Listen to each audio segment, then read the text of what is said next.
Confirmation हमने सब start करेंगे हम। क्या कहते हैं, मेनली स्लेटर्स रूल जो है, स्लेटर्स रूल ध्यान रखना, इसके क्वेश्चंस एंट्रेंस में ही पूछेंगे अगर आएंगे तो, अदरवाइज स्कूल के लिए लीस्ट इंपॉर्टेंट है, शायद पढ़ाया भी ना हो। स्लेटर्स रूल और स्क्रीनिंग कांस्टेंट है ना, स्क्रीनिंग इफेक्ट वगैरह भी इसी में आएगा, तो उसको ध्यान सुनना है। देखो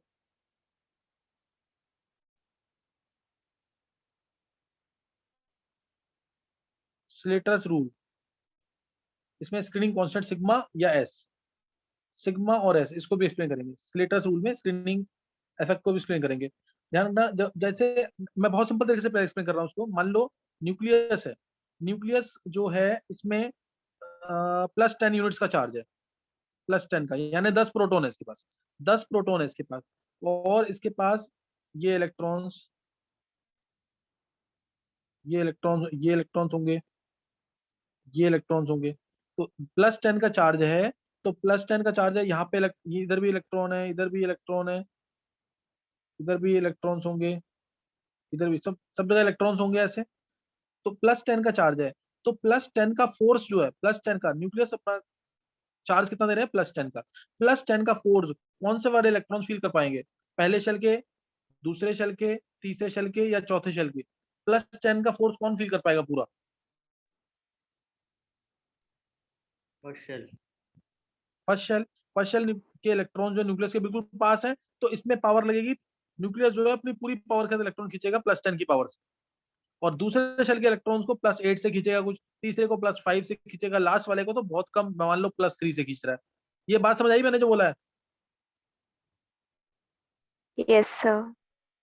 अच्छा, अब जो लास्ट वाला इलेक्ट्रॉन है, ध्यान देना, जो लास्ट वाला इलेक्ट्रॉन है उसको जो अंदर वाले इलेक्ट्रॉन्स है वो रिपेल भी करेंगे कि नहीं? ध्यान रखना, हर एक चीज हम लास्ट वाले इलेक्ट्रॉन पे चेक करेंगे, हर एक चीज, अट्रैक्शन रिपल्शन सब लास्ट वाले इलेक्ट्रॉन, लास्ट वाला इलेक्ट्रॉन जो है न्यूक्लियस की तरफ अट्रैक्टेड है कि नहीं?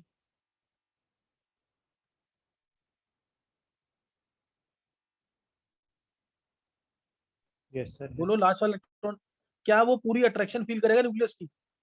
न्यूक्लियस तो अपना चार्ज पूरा लगा रहा है +10 का, लेकिन डिस्टेंस बढ़ने की वजह से लास्ट इलेक्ट्रॉन पे उतनी अट्रैक्शन नहीं लग पाएगी जितनी अंदर वाले इलेक्ट्रॉन पे लग रही है। कोई डाउट तो नहीं है किसी को? No sir. हाँ, और इफेक्टिव जेड जो होगा, जेड इफेक्टिव जो होगा, वो जेड माइनस, पूरी पावर तो नहीं लग रही ना, जेड माइनस एक कांस्टेंट आएगा, जैसे सिग्मा और एस, सिग्मा और एस। कोई डाउट? पूरी पावर तो नहीं लग रही ना यहाँ पे, ये वाला +10 का पूरा चार्ज फील करेगा, ये it will feel less force of nucleus, less nuclear charge feel करेगा, ये और लेस फील करेगा, ये और लेस फील करेगा चार्ज न्यूक्लियस का। समझिए कि नहीं? कोई डाउट? सर जेड यहाँ पे क्या रिप्रेजेंट करता है? जेड यहाँ पे प्रोटॉन्स है ना, प्रोटॉन्स, एटॉमिक नंबर कह लो या प्रोटॉन्स कह लो, बात एक ही होती है। समझिए कि नहीं? सर समझ में नहीं आया कि मतलब एटॉमिक नंबर कैसे? अगर एटॉमिक नंबर होता है 10, तो 10 ही प्रोटॉन्स होते हैं ना। Yes sir. तो यहाँ पे कितने प्रोटॉन्स का चार्ज लग रहा है एक तरीके से, ओके सर। सर इफेक्टिवली तो हम यहाँ पे फोर्स कितने की टर्म प्रोटॉन्स का चार्ज लग रहा है, यहाँ पे इफेक्टिवली कितने प्रोटॉन्स का चार्ज लग रहा है, 3 का ना। Yes sir. तो इफेक्टिव जो चार्ज हो गया 3 हो गया, जेड तो हमारा 10 था, जेड हमारा कितना था, 10, तो सिग्मा 10 स्लेटर्स कांस्टेंट कितना आया, स्लेटर्स कांस्टेंट 7 आ गया कि नहीं? 7। Yes sir. नहीं समझ आया? समझ गया सर। यही सिग्मा में कैलकुलेट करना है, यही वाला सिग्मा में कैलकुलेट करना है। यहाँ पे बताओ कितना है सिग्मा की वैल्यू, इस पॉइंट या इस पॉइंट बताओ, 8 वाले पे सिग्मा की वैल्यू कितनी होगी? इफेक्टिव जेड कितना 2। आ रहा है इन इलेक्ट्रॉन्स के लिए? हाँ, इफेक्टिव जेड कितना आ रहा है, 8। जेड की value, Z effective, effective nuclear charge वो 8 आ रहा है, जेड हमारा 10 है, ये अपना पूरा चार्ज दे रहा है +10 का। इफेक्टिव जो जेड आ रहा है दूसरे शेल के लिए, क्योंकि डिस्टेंस बढ़ गया, वो 8 ही आ रहा है, तो सिग्मा की वैल्यू कितनी आ गई, 2। सिग्मा की वैल्यू कितनी आ गई, 2। कोई डाउट किसी को? No sir. अभी स्लेटर स्क्रीनिंग कांस्टेंट कुछ समझ आया कि नहीं? ये वैल्यू याद मत कर लेना, ये हाइपोथेटिकल वैल्यू था, मैंने समझाने के लिए बताया बस। अभी सिग्मा की वैल्यू कुछ समझ आ गई, सिग्मा स्लेटर स्क्रीनिंग कांस्टेंट कहते हैं इसको, स्लेटर स्क्रीनिंग कांस्टेंट। ये समझ आ रहा है कुछ, क्या चीज है ये? सर तो ये पार्शियल डिफर करता है, यस। मतलब कांस्टेंट है तो वैल्यू सेम नहीं होनी चाहिए? फर्स्ट शेल में तो पूरी नहीं पावर सर, मैं लगेगी कह ना रहा हूँ न्यूक्लियस की। नहीं सर, मैं कह रहा हूँ पर शेल कांस्टेंट डिफर क्यों कर रहा है? कांस्टेंट डिफर क्यों कर रहा है? क्योंकि वो फर्स्ट डिस्टेंस बढ़ रहा है ना,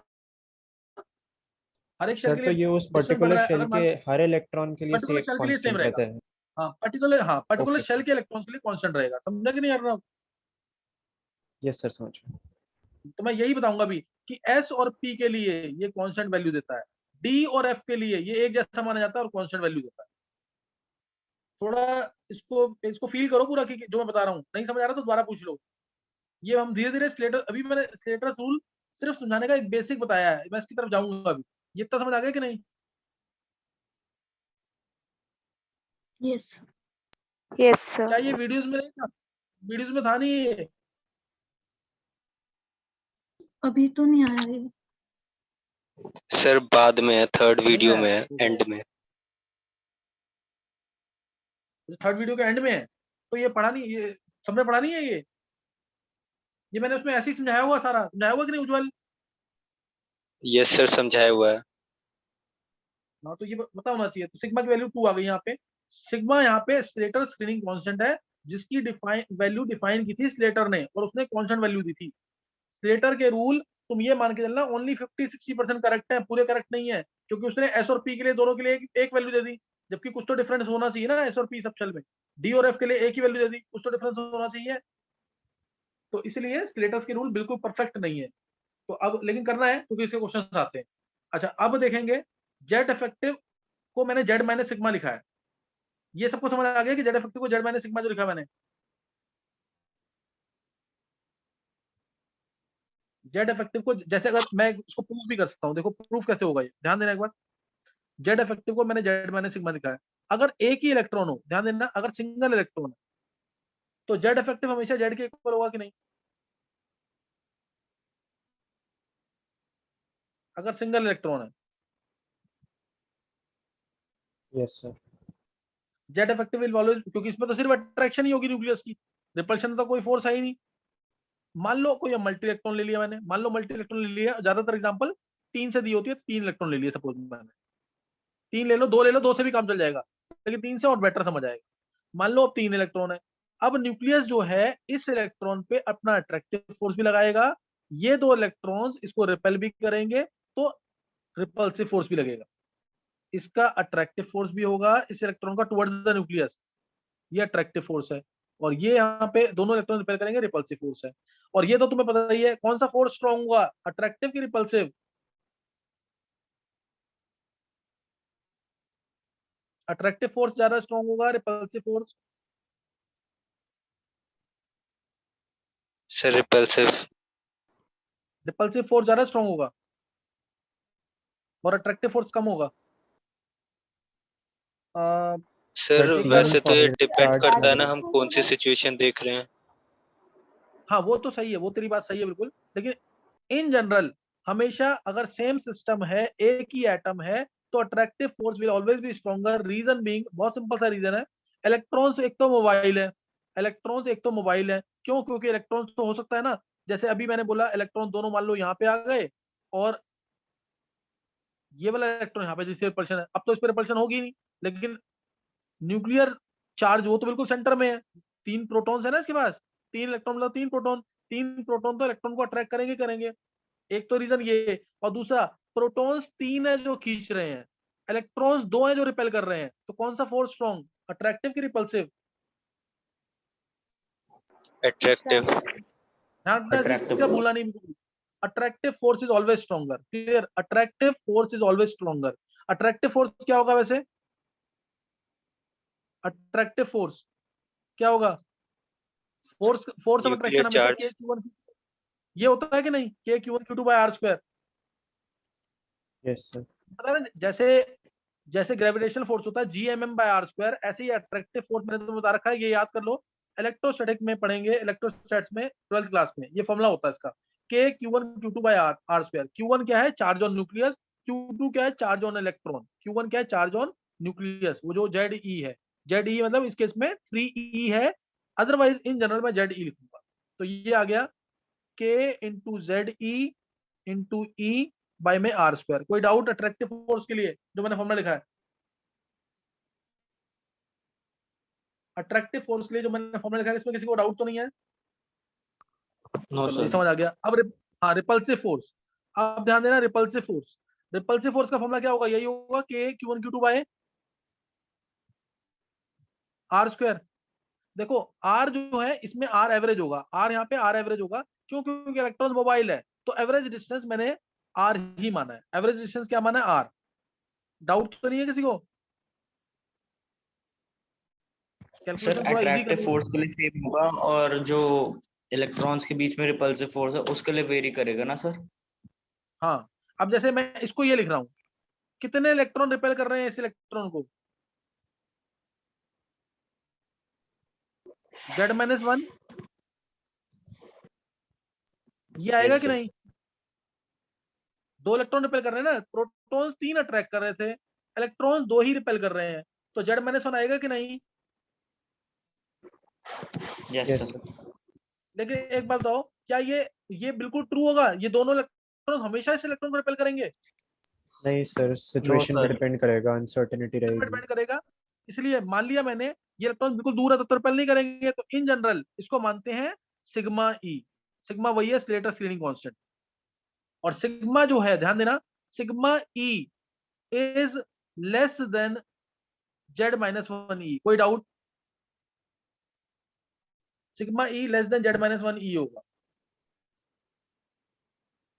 नहीं समझ आया? 2 इलेक्ट्रॉन्स तो मैक्सिमम है ना जो रिपेल करेंगे, 2 इलेक्ट्रॉन्स तो मैक्सिमम है जो रिपेल करेंगे, अदरवाइज ये पीछे भी तो जा सकते हैं, क्या पता एक ही रिपेल करे, क्या पता कोई भी रिपेल ना करे। तो सिग्मा ई जो है Z-1 ई से लेस होगा कि नहीं?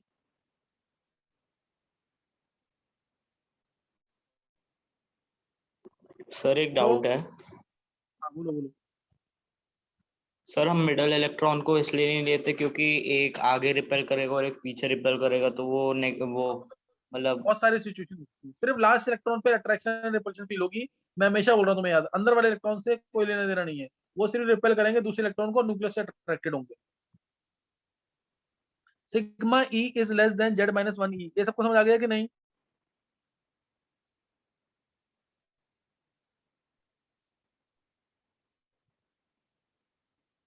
अर्नव यस, क्लियर समझ है आ गया सर। कि नहीं? अर्नव बोल दिया अगर। तो सिग्मा ई, किसी को डाउट है तो पूछ लिया करो जरूर। तो यहाँ से ई से ई कैंसिल हो गया, तो जेड जो है, जेड क्या हो जाएगा? ग्रेटर देन 1 सिग्मा हो जाएगा कि नहीं?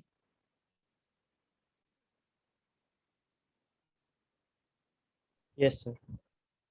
Z will always be greater than 1 sigma, इसको याद कर लेना। अब ध्यान देना, अब नेट जो है, कौन सा force, F A minus F are अगर मैं करता हूं, तो नेट फोर्स कौन सा आएगा? अट्रैक्टिव की रिपल्सिव? अट्रैक्टिव। अट्रैक्टिव ही आएगा। हाँ, अट्रैक्टिव फोर्स आएगा ना, तो मैं उसको लिख रहा हूं, ध्यान देना, net force of attraction net, this is equal to F A minus F R. Net force of attraction में क्या रखेंगे? K into Z effective into E divide by R square, distance same मानेंगे। एफ ए था हमारा K Z E square by R square, minus K sigma E by R, sigma E square by R square. तो यहाँ से क्या आ गया relation? बताओ क्या आ गई? अब सब कुछ कैंसिल करने के बाद, रिलेशन क्या आ जाएगी? Z Z effective, effective is equal to Z minus sigma. यही मैंने फॉर्मूला लिखा था कि नहीं पीछे? मैंने डेरिवेशन कराई है इसकी भी, जो मैं पीछे तुम्हें पढ़ा रहा हूँ, वो यही चीज ले रहा था कि नहीं? Z-S नहीं याद आया? ये देखो, जो पीछे मैंने Z-S डायरेक्ट लिखा था, वो थ्योरेटिकल एक्सप्लेनेशन था, ये पूरा मैथमेटिकल प्रूफ है। ये देखो उधर, ये Z-S लिया है मैंने कि नहीं? यहाँ पे नहीं समझ आया? Yes sir. दोनों तरीके से स्लेटर्स रूल मैंने बता दिया है, ताकि तुम्हें थ्योरेटिकल कंसेप्ट भी क्लियर हो और मैथमेटिकल प्रूफ भी हो उसका। ये अब तुम्हें समझ आ गया होगा, Z effective is equal to Z-S। Clear? Z effective is equal to Z-S, ये क्लियर हो गया होगा सबको? जेड माइनस सिग्मा के क्लियर हो गया होगा। अच्छा, अब हम पढ़ेंगे स्लेटर्स रूल, सही ना? अब हम पढ़ेंगे स्लेटर्स रूल, ध्यान देना है पूरा ढंग से, किसी को कोई डाउट तो नहीं है इसमें? सिग्मा ई क्या है? अच्छा सिग्मा ई अगर कोई पूछता है कि तो क्या बोलोगे? सिग्मा ई क्या चीज है? सिग्मा तो स्लेटर स्क्रीनिंग कांस्टेंट है। Sigma E is the net charge of electrons which are involve in repulsion. यही होगा कि नहीं? सिग्मा ई क्या चीज है? Net charge of electrons in repulsion, involve in repulsion, net charge of electrons involve in repulsion.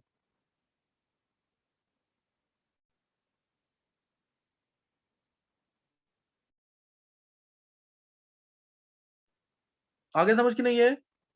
Sigma is the net charge of electrons involve in repulsion.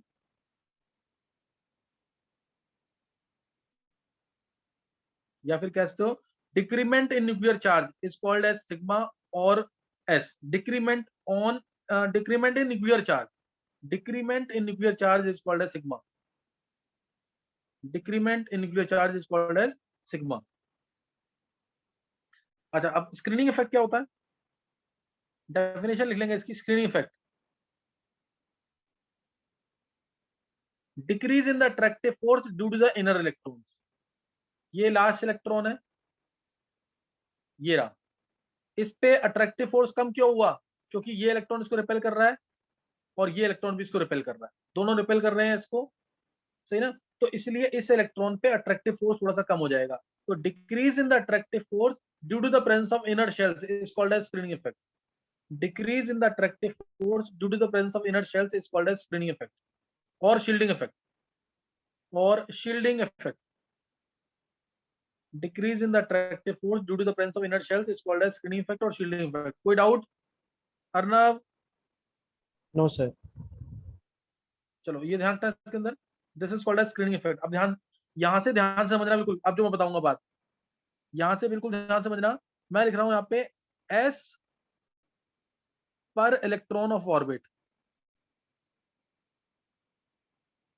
S पर sigma और S, sigma और S। Arnav yes sir. सारा का सारा जो मैंने पढ़ाया अभी वीडियोस में है कि नहीं, पढ़ा हुआ है कि नहीं? सर मैंने लास्ट वाला लेक्चर अभी देखा नहीं है लास्ट वाला कौन सा? सर, थर्ड वाला मैंने 2 स्टार तक ही देखा। अच्छा 2 स्टार तक ही देखा है। अच्छा किसी बच्चे ने पढ़ा? वेदांत, कनिष्क? यस सर, था Yes, लेक्चर sir. में पढ़ लिया। जो मैंने पढ़ाया अभी तक सारा है उसमें कि नहीं?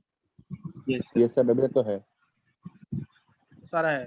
चलो सिग्मा और एस पर इलेक्ट्रॉन ऑफ ऑर्बिट, सिग्मा और एस, एस क्या है? स्लेटर स्क्रीनिंग कांस्टेंट पर इलेक्ट्रॉन ऑफ ऑर्बिट। एस और पी के लिए ध्यान देना, एस और पी सबशेल के लिए, क्लियर? एस और पी सबशेल के लिए अगर इलेक्ट्रॉन NH शेल में है तो क्या वैल्यू होगी, N-1 में है तो क्या वैल्यू होगी, N-2 एंड सो ऑन में अगर है, N-2 N-3 में तो क्या वैल्यू होगी सिग्मा की। और ऐसे ही डी और एफ में तो क्या वैल्यू होगी, एन में अगर है, एन में है तो 0.35, N-1 में है तो 0.85, और N-2 N-3 ये तो बहुत ही न्यूक्लियस के पास है, इसलिए पूरा अट्रैक्शन मानते हैं इसमें। स्लेटर ने इसमें पूरा अट्रैक्शन माना था 1 वैल्यू। ऐसे ही डी और एफ में है, डी और एफ में NH शेल में है तो 0.35 भी माना। बाकी अगर अंदर आएगा, बाकी अगर अंदर आएगा तो सब में पूरा अट्रैक्शन। जैसे ये है, अगर NH शेल में इलेक्ट्रॉन कोई भी है तो वो तुम ये कह लो कि 35% माना उसने, एस और पी में इलेक्ट्रॉन है तो उस इलेक्ट्रॉन की, ये पर इलेक्ट्रॉन है एक इलेक्ट्रॉन के लिए, तो उस इलेक्ट्रॉन की अट्रैक्शन सिर्फ 35% है। या फिर ये इलेक्ट्रॉन न्यूक्लियस को सिर्फ 35% ही शील्ड कर रहा है, ये इलेक्ट्रॉन न्यूक्लियस को सिर्फ कितना शील्ड कर रहा है, 35%, आउटर इलेक्ट्रॉन से 35% प्रोटेक्ट कर रहा है।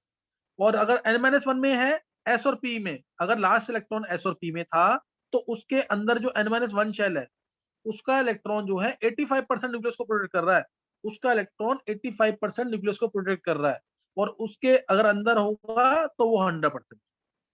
और डी में अगर लास्ट इलेक्ट्रॉन है या एफ में लास्ट इलेक्ट्रॉन, डी या एफ में किसी में भी लास्ट इलेक्ट्रॉन है तो वो भी 35% शील्डिंग कर रहा है न्यूक्लियस की, यानी 35% अट्रैक्ट हो रहा है। और बाकी जितने भी शेल हैं वो सब 100%, वो सब 100%। मतलब समझ आ गया इसका मैंने क्या बोला है? 0.35 मतलब 35% शील्डिंग, 35% शील्डिंग और 35% अट्रैक्शन बाय द न्यूक्लियस।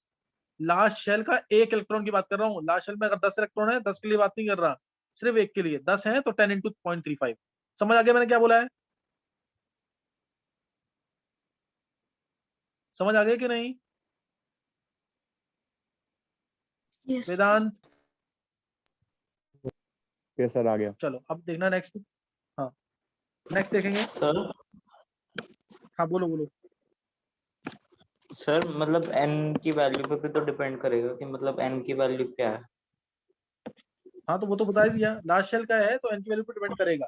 बस एक ध्यान रखना कि अगर पहला शेल है, अगर पहला शेल का इलेक्ट्रॉन है तो सिग्मा की वैल्यू सिर्फ 0.3 होती है, 0.35 मत लेना फर्स्ट शेल के लिए। फर्स्ट शेल के लिए सिलेटर ने डायरेक्ट बोला हुआ है, फर्स्ट शेल के लिए सिग्मा की वैल्यू 0.3 लेनी। बस गलती इसी यहीं पे हो गई कि इसने एस और पी के लिए सेम अट्रैक्शन बोल दिया, डी और एफ के लिए सेम अट्रैक्शन बोल दिया, या सेम शील्डिंग बोल दी, तो ये गलत हो गया। एस और पी में नो डाउट गुड शील्डिंग होगी, लेकिन दोनों को बराबर बोल दिया इसने। डी और एफ में दोनों में पुअर होगा, ज्यादा पुअर एफ में होगा, तो इसने दोनों को एक जैसा बोल दिया। जैसे मैं कोई भी एटम ले लूं, सपोज मैंने ले लिया एटम से कोबाल्ट ले लिया, सपोज कोबाल्ट, कोबाल्ट लिया।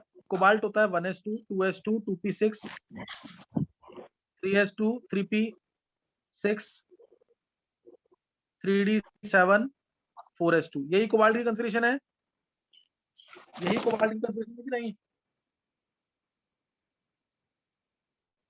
यस अब मैंने बोला सिग्मा की वैल्यू और जेड इफेक्टिव निकालो। क्या निकालो? सिग्मा और Z effective. For sigma and Z effective निकालो for 4s 3d 3p 3s 2p 2s 1s। सबके लिए सिग्मा निकालो और जेड इफेक्टिव निकालो, सबके लिए सिग्मा निकालो और जेड इफेक्टिव। क्या मैं एक कैलकुलेट करके दिखा दूं कि आता है तुम लोगों को सबको?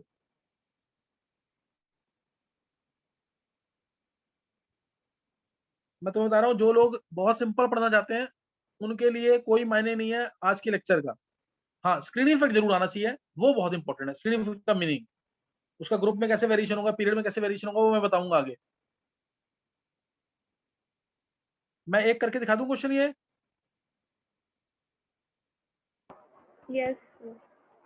देखो सर, अब बहुत ध्यान से देखना, एक क्वेश्चन ध्यान से देखना ताकि आगे हो जाए। कोबाल्ट में लास्ट इलेक्ट्रॉन जो है उस पे क्या शील्डिंग सिग्मा की वैल्यू होगी, शील्डिंग कांस्टेंट क्या होगा और क्या जेड इफेक्टिव होगा? ध्यान रखना, लास्ट इलेक्ट्रॉन के लिए, for last electron 4s, last electron 4s उसके लिए। तो देखेंगे अब सिग्मा की value for last electron that is in 4s। Sigma होगा, ये हमारा n है, ध्यान देंगे, ये n है, 4s वाला n है, ये n-1 है, ये n-2 है, ये n-3। ये तो छोड़ ही दो, ये n-3। पहला स्टेप सबको समझ आ गया? अब देखो n की वैल्यू लास्ट इलेक्ट्रॉन पे तो फील कर, 4s में 2 इलेक्ट्रॉन है, लास्ट इलेक्ट्रॉन पे तो फील करेंगे अट्रैक्टिव या रिपल्सिव फोर्स, इसलिए लास्ट इलेक्ट्रॉन को कंसीडर नहीं करना है। तो अब 4s में बचा सिर्फ एक इलेक्ट्रॉन, एक इलेक्ट्रॉन है तो 1 × 0.35, 1 इंटू, क्योंकि nth शेल में s और p के कोई भी इलेक्ट्रॉन है तो उसकी वैल्यू 0.35 है, 1 × 0.35। अब n-1 में कितने हैं? 0.85। अब ध्यान रखना 4s में आ चुका है ना, तो सिर्फ यही वाली लाइन फॉलो करनी है, ये वाली, ये वाली, ये नीचे वाला फॉलो नहीं करना। s जहां लास्ट इलेक्ट्रॉन है, अगर d में लास्ट इलेक्ट्रॉन होता तो इसको फॉलो करो।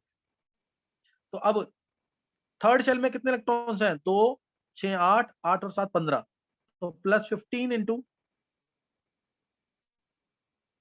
0.85। बचे हुए इलेक्ट्रॉन्स n-2 n-3 में है तो ये इकट्ठे कर दो सारे, 10 है, तो +10 × 1। कोई डाउट? किसी को कोई डाउट सिग्मा की वैल्यू में?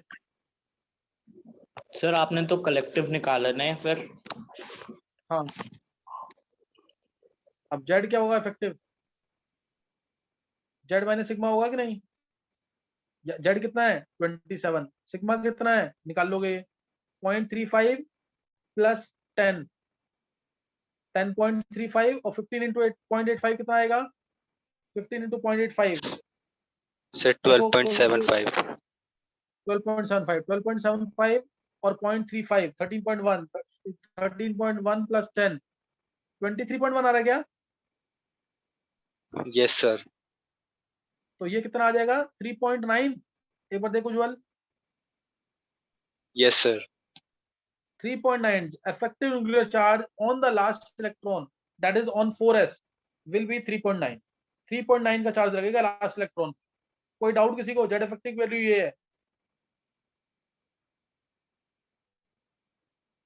और इससे तुम ना, जैसे मैंने बोला आयनेशन एनर्जी निकालो, ये एक तरीका है सिर्फ स्लेटर्स यूज करके आयनेशन एनर्जी निकालो। सपोज मैंने बोला तुम्हें कोबाल्ट की आयनेशन एनर्जी क्या होगी, कोबाल्ट की आयनेशन एनर्जी क्या होगी, स्लेटर्स रूल यूज करके निकालो। तो बोहर का रूल लगा सकते हैं क्या इस पे? क्या आप बोहर का रूल लगा सकते हैं? No sir. नहीं। अब इसमें लगाएंगे आयनेशन एनर्जी का 13.6 इंटू जेड का स्क्वायर। जेड का स्क्वायर क्या लेंगे कोबाल्ट के लिए? 3.9 का स्क्वायर। आया समझ के नहीं है? जेड इफेक्टिव लेते हैं 3.9 का स्क्वायर बाय एन का स्क्वायर, जहां पे भी इसका इलेक्ट्रॉन है वहां से निकाल दो। फोर्थ शेल में इलेक्ट्रॉन है तो 4 का स्क्वायर नीचे आ जाएगा। पता लग गया मैंने क्या बोला है? आयनेशन एनर्जी ऑफ कोबाल्ट कैसे निकाली, पता लग गया? सर मतलब लास्ट इलेक्ट्रॉन के लिए निकालिए ना। हाँ, आयनेशन एनर्जी हमेशा लास्ट इलेक्ट्रॉन के लिए निकलेगी। समझ आया कैसे निकाला कि नहीं वेदांत? ये सर समझ आ गया। तो ध्यान रखना, ये बोहर के रूल अप्लाई नहीं किए मैंने, यहाँ पे स्लेटर्स रूल यूज करके आयनेशन एनर्जी निकाली है कोबाल्ट की। और एक्चुअल में जो स्लेटर था उसने हमें ना कोबाल्ट की आयनेशन एनर्जी की वैल्यू पता लग सकती है। क्लियर?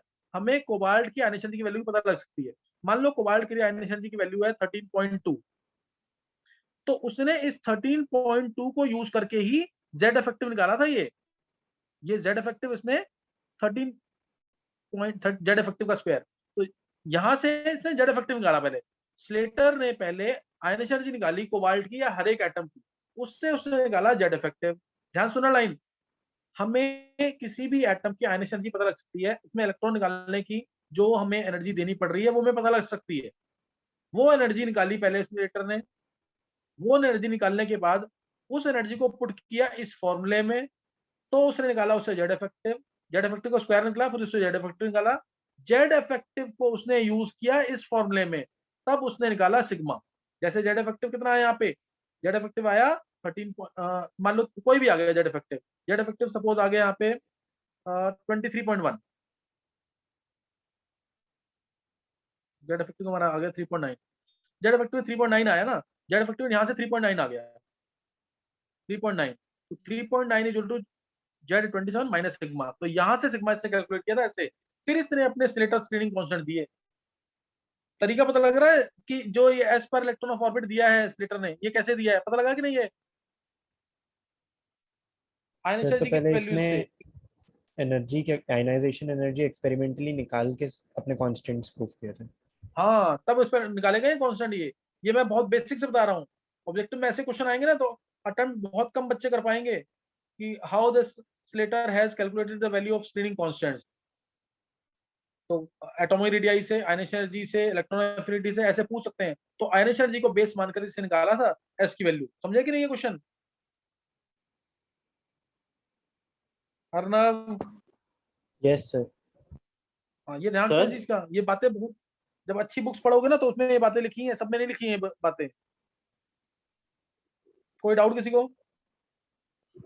सर ये 2 into 0.35 नहीं होगा?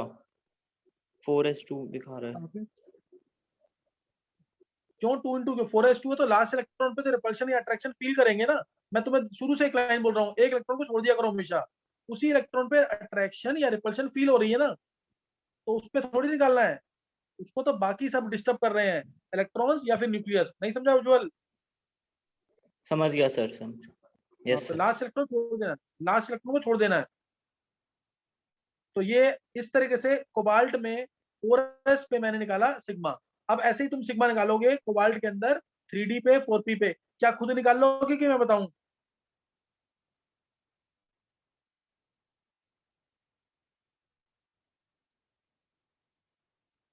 क्या तुम सर इसे खुद निकाल निकाल लेंगे। लोगे कि मैं बताऊं उसे? चलो निकाल लोगे इसे कि नहीं? यस चलो देखो 3D पे देखो एक बार जल्दी से। अगर 3D पे निकालना है तो क्या करेंगे? 3D पे निकालना है तो फिर क्या होगा इसमें? एक मिनट रुकना।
हाँ अब देखो 3D इलेक्ट्रॉन पे, 3D इलेक्ट्रॉन पे कैसे मिलेगा?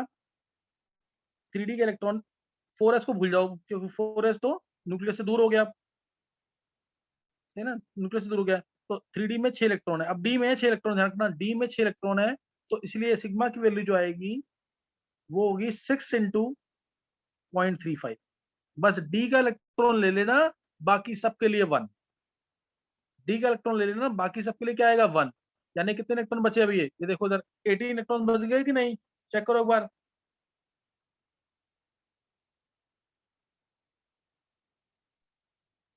प्लस 18 इंटू 1, फिर जेड इफेक्टिव निकाल लेना। कोई डाउट? कोई डाउट इसमें? सर हाँ सही है कनिष्क। हाँ कनिष्क सही है बिल्कुल। जेड इफेक्टिव आ जाएगा 6.9। जेड माइनस सिग्मा निकालोगे ना जेड इफेक्टिव से, तो 6.9 आ जाएगा। जेड की वैल्यू 27 पुट करना, जेड की वैल्यू चेंज मत कर देना। जो भी सिग्मा पुट करोगे तो ये 6.9 आएगा। अच्छा अब निकालना है, अगर तुम मान लो 3p पे, 3p पे निकालना है तो क्या आएगा? बोलो जल्दी। 3p पे एक इलेक्ट्रॉन अलग कर दिया, सिग्मा क्या आएगा? 5 इधर 2 इधर, 7। 7 into 0.35, 7 into 0.35 plus 8 into 0.85 plus 2। कोई डाउट? कनिष्क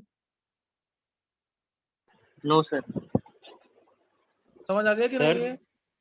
कैसे कैलकुलेट हाँ हो? बोलो बोलो जल्दी बोलो। सर हाँ मतलब जैसे भी हमें शील्डिंग इफेक्ट निकालना है तो हम उसको मतलब n मानेंगे मतलब सर मतलब मैंने क्या किया हाँ वो 4s2 को उसको एन मैंने मानना n। है।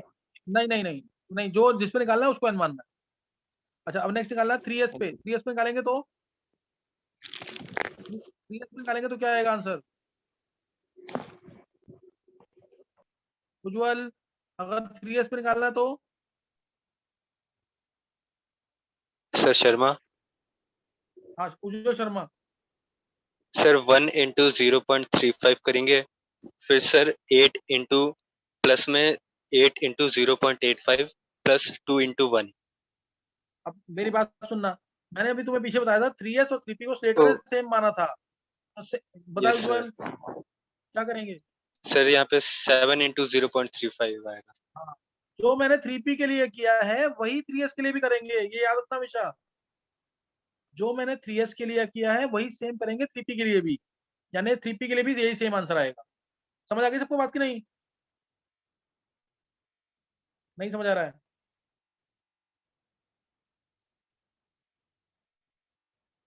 देखो सबको समझ आ गया कि नहीं ये?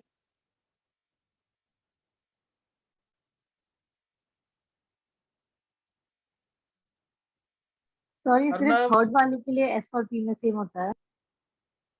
थर्ड नहीं सबके लिए। अब जैसे यहाँ पे मैंने 2p के लिए बोला तुम्हें निकालने के लिए, मैंने बोला इसमें 2p के लिए निकालो, तो 2p के लिए क्या करोगे? 5 इलेक्ट्रॉन लोगे, जैसे 5 और इधर 2, 7 हो जाएंगे। 7 इंटू क्या करेंगे? 0.35 और 2 इंटू 0.85। समझे सिग्मा क्या होगा 2p के लिए? देखो इधर सिग्मा क्या होगा 2p के लिए और 2s के लिए। 2s या 2p दोनों है तो सेम रहेगा sigma, and this will be equal to 7 into 0.35 plus 2 into 0.85। समझे कि नहीं? ये चाहे 2s का इलेक्ट्रॉन हो या 2p का, दोनों के लिए सेम रहेगा। s और p में सेम लेना है दोनों को, नहीं समझे? ये d और f में होते तो सेम सर लेना है। आगे तो अब अगर मैं बोलता हूँ 2s के लिए भी, तो भी सेम आंसर सिग्मा का यही रहेगा। 1s के लिए निकालना क्या होगा? 1s के लिए बहुत इंपॉर्टेंट, 1s के लिए निकालो। 0.35 क्या आएगा 1s के लिए? उज्जवल, 0.3 सर Point? 0.3। बहुत अच्छे उज्जवल।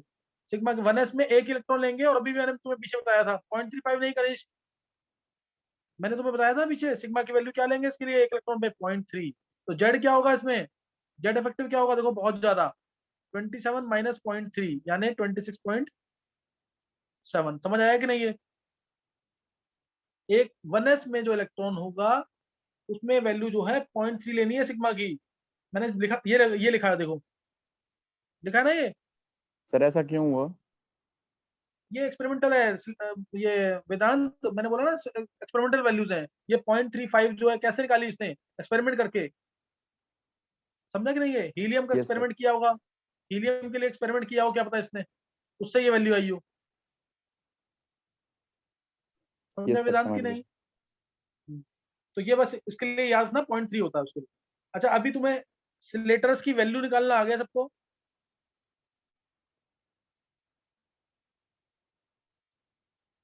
चलो मैं अभी एक दो क्वेश्चन करवाऊंगा तुमसे। मैं नेक्स्ट में ज्वाइन करो जल्दी से।